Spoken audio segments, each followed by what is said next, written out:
Notting Hill. It's one of those iconic areas of London that's on the top of many travellers' lists, and for good reason.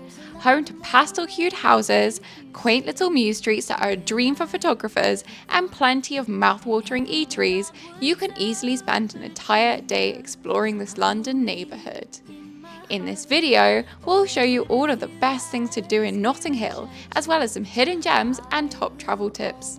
Notting Hill is easily reachable from the rest of the city on the Underground, with the best stations to get off being Ladbroke Grove and Notting Hill Gate. So without further ado, let's get into the best things to do in the area. The first spot is probably my favourite, so do check out this one first.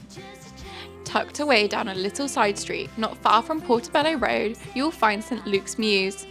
Filled with pretty houses and trailing ivy, it's become incredibly popular these days, especially thanks to Instagram. You might also recognise this charming residence from the film Love Actually. Mews houses were originally constructed as stables to house horses, built predominantly during the 17th and 18th centuries that are a real throwback to a time when London ran on horsepower. Most Mews streets used to consist of a carriage house below with living quarters above. Today, the properties are some of the most sought after real estate in central London.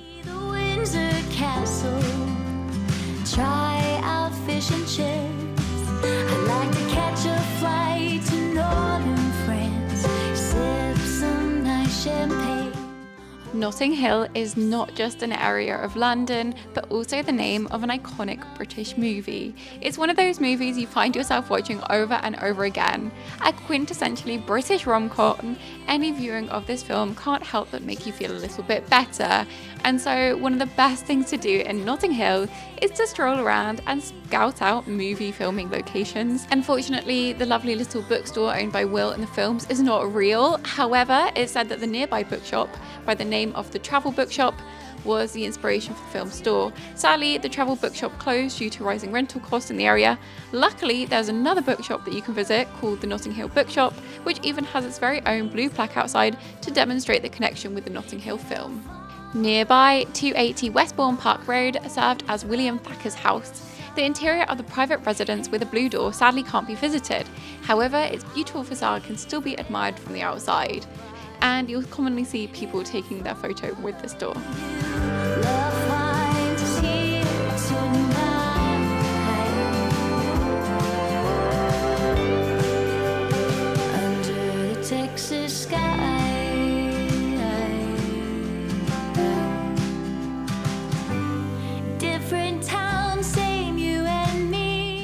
Along Lansdowne Road, at number 91 to be precise, you'll find another Notting Hill filming location. This private address served as home of Bella and Max during the film. Will brings the famous actress Anna to his younger sister's birthday, held at the house. Today, the property is actually a private residence, though you can still admire the pretty Georgian exterior in passing. I also recommend checking out this area because it's full of really quaint houses and is perfect to take photos with fewer people in them due to the residential nature of the place. Next up, let's talk about food. If I'm honest, between its market, more on that in a little bit, and the myriad of foodie spots in the area, Notting Hill is easily one of the best places to get food in London. I've highlighted a few popular ones here.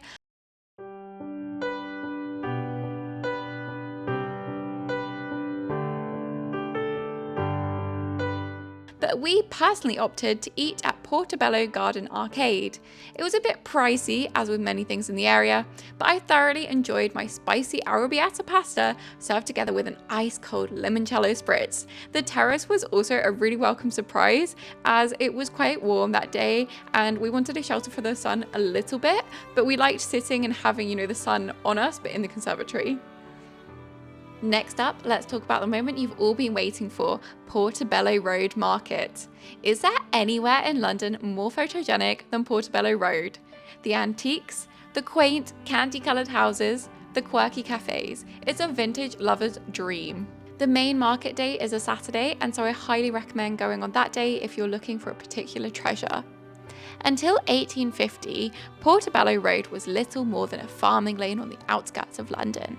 However, when nearby stations were opened in the late 19th century, vendors realised that it would be the perfect place to tout their wares to the many people passing through the area.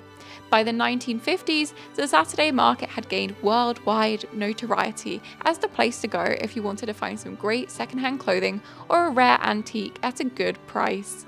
Today, the market is best known for its wide selection of antiques, food products, and clothing for all budgets. From budget chic to luxury, Portobello Road Market is home to the largest and most extensive collection of sellers and wares anywhere in the UK.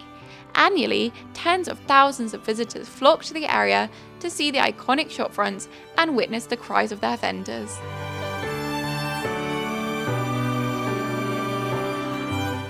Next, let's talk about hidden gems. Now, I know Notting Hill is a pretty busy and happening area, so it might seem like there's no hidden gems left to find, but I can assure you this is not the case. One of the most unique hidden gems of Notting Hill is the Brands Museum. This unique museum takes visitors on a nostalgic journey through the history of consumer culture, showcasing the evolution of brands, packaging, and advertising over the years. There are also some really beautiful murals directly outside where you can take photos, maybe with your kids or just on your own as a souvenir. As well as the Notting Hill Bookshop, there's a number of other bookshops in the area, such as this one, lying at the very heart of Portobello Road. 281 Portobello Road is a unique shopping arcade. This is the perfect spot to shelter from the rain if the weather's bad. It's full of little shops selling everything from homewares to clothing to vintage pieces.